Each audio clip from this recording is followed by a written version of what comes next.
દાહોદના લીમડી નગરમાં શિવરાત્રીને લઈને ભક્તોમાં ભારે ઉત્સાહ। વહેલી સવારથી લીમડી કુબેરેશ્વર મહાદેવ મંદિર ખાતે ભક્તોની લાંબી કતારો લાગી। મહાદેવના દર્શન કરવા અને પૂજા અર્ચના કરવા ભક્તોની લાંબી કતારો જોવા મળી। લીમડી ખાતે સૌથી પૌરાણિક મહાદેવ મંદિર છે કુબેરેશ્વર મહાદેવ મંદિર। ભક્તોએ મહાદેવના દર્શન કરી ધન્યતા અનુભવી। લીમડી નગરમાં ભવ્ય શોભાયાત્રાનું પણ આયોજન કરાયું છે।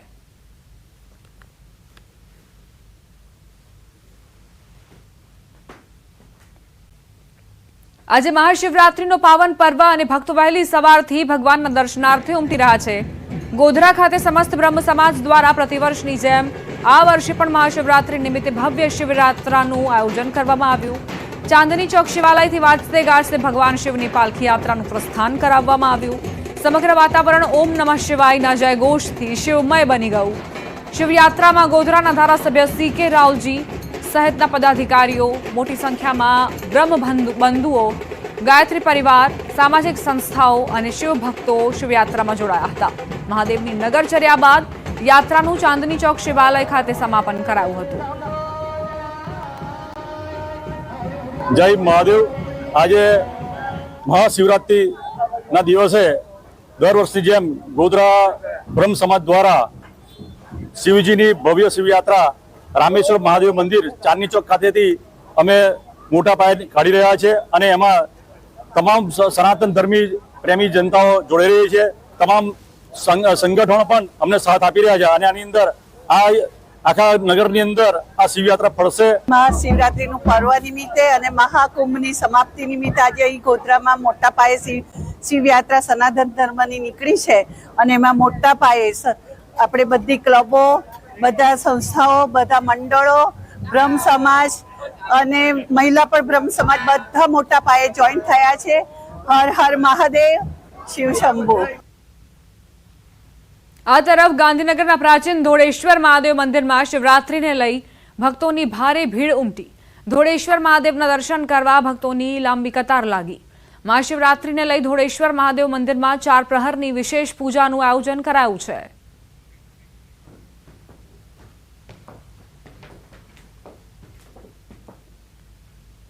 હવે આગળ વાત નગર દેવીની નગર યાત્રાને લઈ।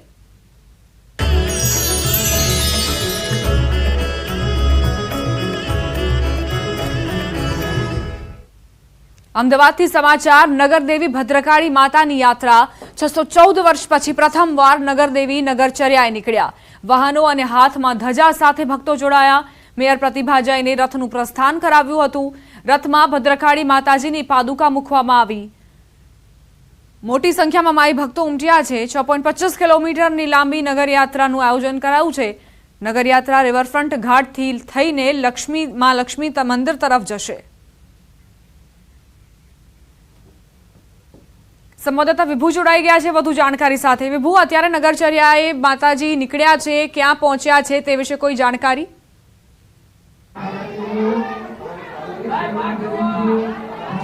દીપા, નગર યાત્રા નીકળી રહી છે અને નગર યાત્રા છે તે હવે મહાલક્ષ્મી મંદિર થઈ અને નિજ મંદિર તરફ પરત ફરી રહી છે।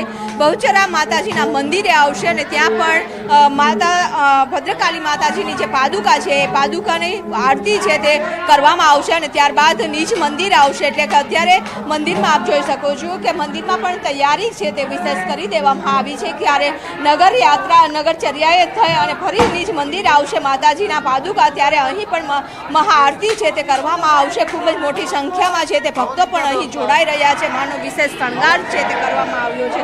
આજે મહાશિવરાત્રી છે અને મહાશિવરાત્રીના દિવસે પણ જે મોટી સંખ્યામાં ભક્તો છે તે મંદિરે જતા હોય છે, ત્યારે આજે નગરદેવીના આશીર્વાદ લેવા પણ મોટી સંખ્યામાં લોકો આવી રહ્યા છે। નગર યાત્રામાં પણ મોટી સંખ્યામાં લોકો જોડાયા છે।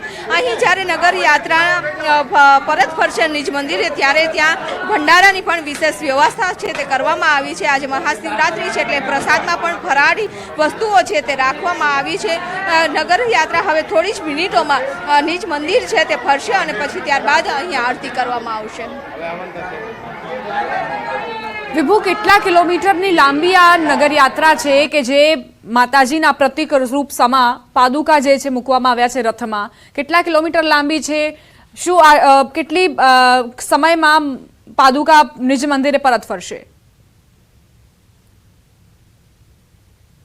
દીપા, અત્યારે જે વાત કરીએ કે નિજ મંદિરે પરત ફરવાની છે, પરંતુ જ્યારે નગર યાત્રા છે તે નીકળી હતી ત્યારે નિજ મંદિરથી જે મહાઆરતી કરવામાં આવી પાદુકાની, અને ત્યારબાદ છે નગર યાત્રા નીકળી, એટલે કે અહીંથી 3 દરવાજા થઈ અને બાબા માણેકનાથની જે સમાધિ છે ત્યાં પહોંચી હતી. ત્યાં પણ સ્વાગત કરવામાં આવ્યું હતું. અમદાવાદ શહેરનો અમદાવાદ મ્યુનિસિપલ કોર્પોરેશન ખાતે પણ ભવ્ય સ્વાગત કરવામાં આવ્યું હતું, અને ત્યારબાદ જે રિવરફ્રન્ટ ઘાટ છે કે ત્યાં પણ મહાઆરતી કરવામાં આવી હતી. ત્યારબાદ મહાલક્ષ્મી મંદિર છે ત્યાં પણ આરતી કરવામાં આવી હતી, અને હવે થોડી જ મિનિટોમાં આપ જોઈ શકો છો કે આખો માહોલ ખૂબ જ મોટી સંખ્યામાં ભક્તો છે તે અહીં આવી રહ્યા છે, દર્શન કરી રહ્યા છે. ખૂબ જ મોટી સંખ્યામાં લોકો છે તે પણ નગર યાત્રામાં છે તે જોડાઈ રહ્યા છે. કે આ નગર યાત્રામાં જોડાયેલા લોકો બી હવે થોડી જ વારમાં અહીં આપ જોઈ શકો છો કે લોકો રાહ જોઈ રહ્યા છે. ભક્તો પણ મંદિરે દર્શન કરીને હવે નગર યાત્રા આવે તેની રાહ જોઈ રહ્યા છે, કારણ કે આ ખૂબ જ મોટી યાત્રા હતી અને 614 વર્ષ બાદ પ્રથમ વખત એવું બન્યું છે કે માતાની નગર પાદુકા છે તે આજે નગર યાત્રાએ નીકળે અને લોકોએ દર્શન કર્યા છે. બેન, ક્યાંથી આવ્યા છો? અમે મુકેશનગરથી આવ્યા છીએ. ભદ્રકાળીમાંની ઈચ્છા હતી, નહોતું આવું, પણ 2 ડોસીઓને લઈને આવીશું. અચ્છા, હા, જય માતાજીની વિશેષ કૃપા કહેવાય કે જ્યારે તમે મંદિરે પહોંચો છો. આપ ક્યાંથી આવ્યા છો? અમે ઉમટડિયા મહાદેવથી આવ્યા છીએ. આજે જ આવ્યા છીએ. માતાજીની કૃપા સારી છે. અમે દર્શન કરવા રવિવારે આવીએ છીએ. બહુ માતાજીનું સાથ છે. તું ક્યાંથી આવી છું બેન? पंजाब से कहाँ से? पंजाब से आई। पंजाब से आए हो? घूमने के लिए आए हो? हाँ, घूमने के लिए। स्पेशल आज दर्शन करने के लिए आए हो?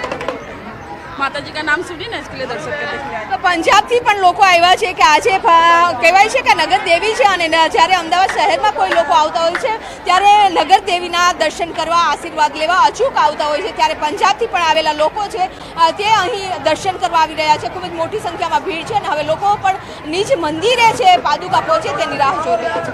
આભાર વિભુ જાણકારી આપવા માટે.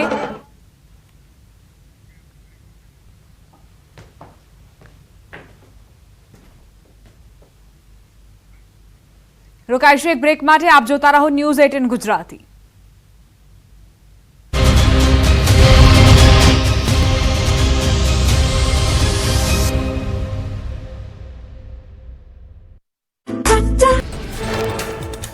દ્વારકાના ભીડભંજન ભવાનીશ્વર મહાદેવ મંદિરમાંથી શિવલિંગ ગાયબ. શિવરાત્રી પહેલા જ શિવાલયમાંથી શિવલિંગ ગાયબ થતા ભક્તોમાં નારાજગી. હર્ષદના દરિયા કિનારે આવેલ પૌરાણિક મહાદેવ મંદિરમાંથી શિવલિંગ કોઈ ઉઠાવી ગયું. દ્વારકામાં શિવલિંગ ગાયબ થવા મામલે આસપાસના સીસીટીવીની તપાસ. દરિયા કિનારેથી શિવલિંગ ઘસેડીને લઈ ગયાના પુરાવા. દરિયા કિનારા અને આસપાસના વિસ્તારોમાં તપાસનો ધમધમાટ. યાત્રાધામ હર્ષદમાં ભીડભંજન ભવાનીશ્વર મહાદેવ મંદિરમાંથી શિવલિંગની ચોરી. ઘટનાથી શ્રદ્ધાળુઓમાં રોષ. બનાવ અંગે જૂનાગઢ ભવનાથ મંદિરના મહંત હરિગીરીએ કહ્યું, કેટલાક લોકો વાતાવરણ ડહોળવાનો પ્રયાસ કરે છે. આ ઘટના દુર્ભાગ્યપૂર્ણ. ઉત્તરાખંડના ઉત્તરકાશી જિલ્લામાં વાતાવરણ બદલાયું. ગંગોત્રી અને યમુનોત્રીના પર્વતીય વિસ્તારોમાં બરફવર્ષા થઈ. જિલ્લામાં આગામી 3 દિવસ વરસાદ અને હિમવર્ષાની આગાહી કરાઈ. ખરાબ હવામાનના કારણે પીએમ મોદીની મૂકવાની મુલાકાત મુલતવી રખાઈ. ગુજરાતમાં 3 દિવસ સુધી આકરી ગરમીનો થશે અહેસાસ. રાજ્યના કાંઠાના ભાગોમાં 27મી સુધી યલો એલર્ટની ચેતવણી. દરિયાકાંઠાના ભાગોમાં તાપમાન સામાન્ય કરતાં ઊંચું રહેશે. ગરમ અને ભેજવાળા પવનો ફૂંકાશે. અકળાવી નાખે એવા બફારાની સંભાવના. હવામાન વિભાગે આકરી ગરમીનું અનુમાન વ્યક્ત કર્યું. તાપમાનમાં 2 થી 3 ડિગ્રીનો થઈ શકે વધારો. દરિયાકાંઠા વિસ્તારમાં વધારે બફારાની આશંકા. હવે કાળઝાળ ગરમી માટે શેકાવા તૈયાર રહેજો. સૌરાષ્ટ્ર, કચ્છ અને દક્ષિણ ગુજરાતના દરિયાઈ વિસ્તારોમાં ગરમીનું યલો એલર્ટ અપાયું. અમદાવાદમાં મહત્તમ તાપમાન 35 ડિગ્રી સુધી પહોંચી શકે.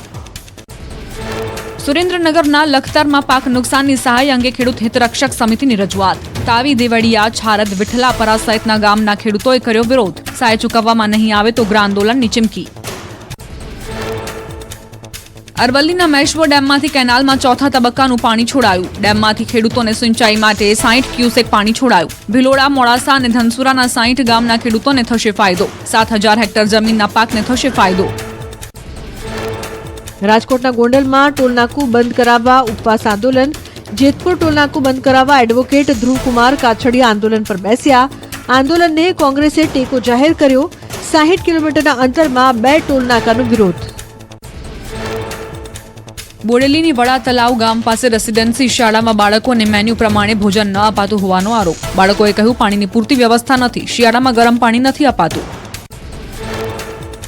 વાલીઓએ શાળા કેમ્પસ બહાર હોબાળો મચાવ્યો. વાલીઓને કલાકો સુધી શાળામાં પ્રવેશવા ન દેવાયા. વાલીઓની રજૂઆત સ્કૂલ સંચાલકોએ યોગ્ય રીતે સાંભળી ન હોવાનો આરોપ. વાલીઓએ ન્યાયની કરી માંગ. સૌરાષ્ટ્રની સૌથી મોટી સરકારી હોસ્પિટલ વિવાદમાં. જનાના હોસ્પિટલમાં ઉંદર બાદ હવે વંદાનો ત્રાસ અને ગંદકીનું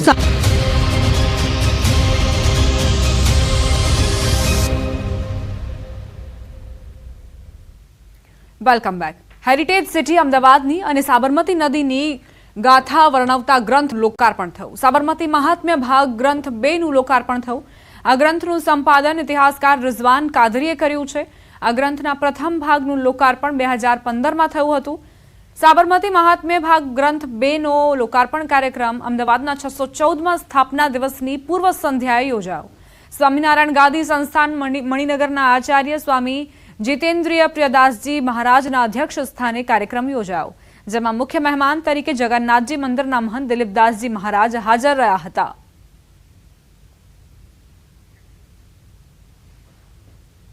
સ્વામિનારાયણ મણિનગર મુક્ત જીવન સ્વામી બાપા સંસ્થા દ્વારા વર્તમાન આચાર્ય શ્રી જીતેન્દ્ર પ્રસાદજી મહારાજની સાનિધ્યમાં એમની પ્રેરણાથી આજ સાબરમતી મહાત્મ્ય ભાગ 2નું પુસ્તકનું વિમોચન કરવામાં આવ્યું છે. અનેક સંતો મહાનુભાવોની ઉપસ્થિતિમાં આ ગ્રંથનું વિમોચન થયું છે. મૂળમાં 2015માં એક જૂની મેન્યુસ્ક્રિપ્ટને આધારે સાબરમતી મહાત્મ્ય ભાગ 1નું લોકાર્પણ કરવામાં આવ્યું હતું. આજે બીજા ભાગનું એ જ પ્રમાણે લોકાર્પણ કરવામાં આવ્યું છે. બીજા ભાગનું લોકાર્પણ કરતાં અમને ગૌરવની લાગણી અનુભવવા મળે છે. સીએસની પરીક્ષાનું પરિણામ જાહેર થયું છે, જેમાં ઓલ્ડ સિલેબસમાં જયદીપ પ્રજાપતિ અમદાવાદમાં પ્રથમ ક્રમે આવ્યો છે, જ્યારે સીએસ પ્રોફેશનલ પ્રોગ્રામ ન્યૂ સિલેબસમાં ખુશી શેઠે અમદાવાદમાં બીજો ક્રમાંક પ્રાપ્ત કર્યો છે, જ્યારે executive programme old સિલેબસમાં Jay Shah અમદાવાદમાં પ્રથમ આવ્યો છે. અમદાવાદ ચેપ્ટર દ્વારા સીએસના પરિણામમાં રેન્ક લાવનાર વિદ્યાર્થીઓનું સન્માન કરાયું હતું.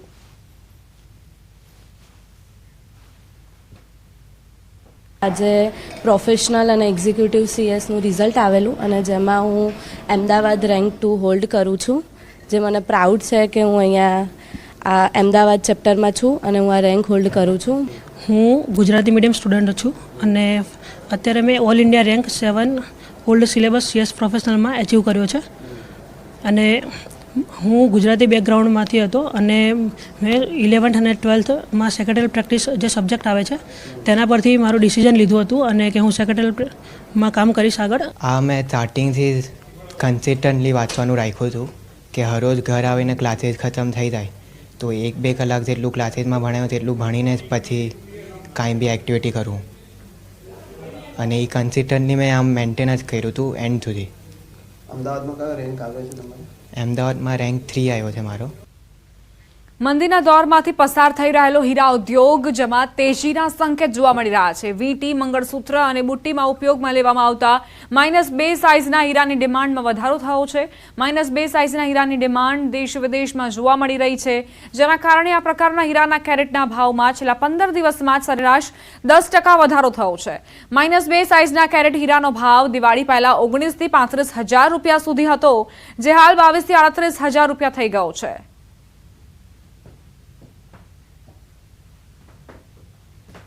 ડાયમંડ માર્કેટ ધીરે ધીરે સ્ટેબલ થતી જાય છે.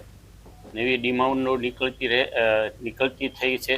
એમાં ખાસ કરીને -2 માર્કેટમાં અત્યારે સારી મૂવમેન્ટ છે, પણ એમાં માલની શોર્ટેજ હોવાથી વેપારીઓને પૂરતા પ્રમાણમાં માલ મળતો નથી.